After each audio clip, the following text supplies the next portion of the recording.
بسم اللہ الرحمن الرحیم۔ ناظرین محترم، کیا آپ نے کبھی غور کیا کہ بعض لوگوں کی سوچ حقیقت بن جاتی ہے اور بعض لوگوں کی سوچ صرف خواہش ہی رہ جاتی ہے؟ حضرت واصف علی واصف فرماتے ہیں، انسان وہی پاتا ہے جس کا وہ اہل بن جاتا ہے۔ تو سوال یہ نہیں کہ آپ کیا چاہتے ہیں، حقیقت میں سوال یہ ہے کہ آپ اندر سے کیا بن چکے ہیں۔ ناظرین، آج ہم حضرت واصف علی واصف کی بصیرت میں سمجھیں گے کہ سوچ کیسے حقیقت بنتی ہے اور کیوں ہر سوچ پوری نہیں ہوتی۔ ناظرین محترم، سوچ اور تقدیر کے تعلق کو پہلے سمجھ لیجئے۔ عام انسان یہ سمجھتا ہے کہ تقدیر باہر سے آتی ہے، لیکن حضرت واصف علی واصف فرماتے ہیں تقدیر باہر سے نہیں، اندر سے بدلتی ہے۔ آپ کی سوچ آپ کے یقین کو جنم دیتی ہے، یقین پھر آپ کا عمل بنتا ہے، عمل عادت میں بدلتا ہے اور عادت آخر کار تقدیر بن جاتی ہے۔ اسی لیے ہر سوچ فوراً پوری نہیں ہوتی کہ جو سوچا وہی ہو جائے، کیونکہ ہر سوچ کے پیچھے وہ یقین موجود نہیں ہوتا جو کائنات کو ہلا دے۔ حضرت واصف علی واصف فرماتے ہیں، جو زبان کہے اور دل نہ مانے وہ دعا نہیں، صرف الفاظ ہوتے ہیں۔ ناظرین اکرام، ہم چاہتے تو بہت کچھ ہیں مگر دل ڈرتا ہے، نیت کمزور ہوتی ہے، یقین ادھورا آتا ہے۔ اسی لیے سوچ طاقتور نہیں بن پاتی۔ وہ سوچ جو حقیقت بن جاتی ہے وہی ہوتی ہے جو خالص ہو، اللہ پر چھوڑ دی گئی ہو اور انا سے پاک ہو۔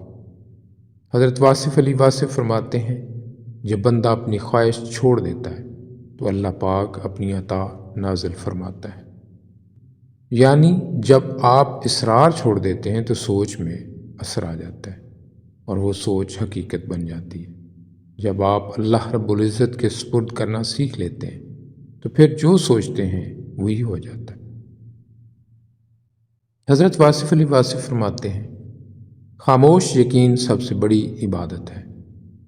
جو لوگ کم بولتے ہیں، کم مانگتے ہیں اور اللہ کی ذات پر زیادہ بھروسہ رکھتے ہیں، ان کی سوچ میں شور نہیں، اثر ہوتا ہے۔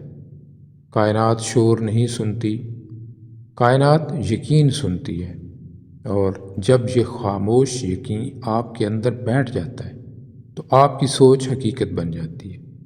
حضرت واصف علی واصف فرماتے ہیں، اللہ دینے میں کنجوس نہیں، ہم لینے میں نااہل ہوتے ہیں۔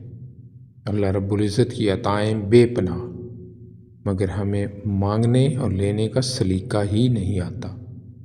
اگر آپ چاہتے ہیں کہ آپ کی سوچ حقیقت بنے تو خود سے سوال کریں، کیا میں اس نعمت کا بوجھ اٹھا سکتا ہوں؟ کیا میرا ظرف اتنا بڑا ہے؟ کیا میں شکر گزار رہوں گا؟ جب انسان اہل بن جاتا ہے تو مانگنے کی ضرورت نہیں رہتی، نعمت خود اس کے قریب کر دی جاتی ہے۔ حضرت واصف علی واصف فرماتے ہیں، ہر سوچ دعا نہیں ہوتی، دعا وہ ہے جس میں شک نہ ہو، یقین میں سکون ہوتا ہے، دل اطمینان میں چلا جاتا ہے۔ ناظرین محترم، اگر آپ چاہتے ہیں کہ جو سوچیں وہ ہو جائے تو یہ 3 باتیں اپنی زندگی میں اپنا لیں۔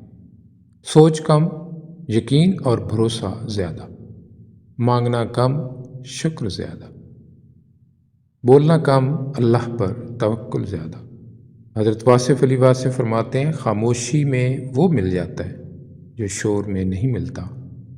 یاد رکھیے، ہر سوچ حقیقت نہیں بنتی، مگر ہر حقیقت پہلے سوچ ہوتی ہے۔ جب سوچ یقین بن جائے اور یقین اللہ پر چھوڑ دیا جائے تو پھر سوچ نہیں، فیصلہ پورا ہو جاتا ہے۔ اللہ سے دعا ہے کہ اللہ ہمیں بھی ایسا خاموش یقین اور ایسی سوچ عطا فرمائے جو وہ خود پوری فرما دے۔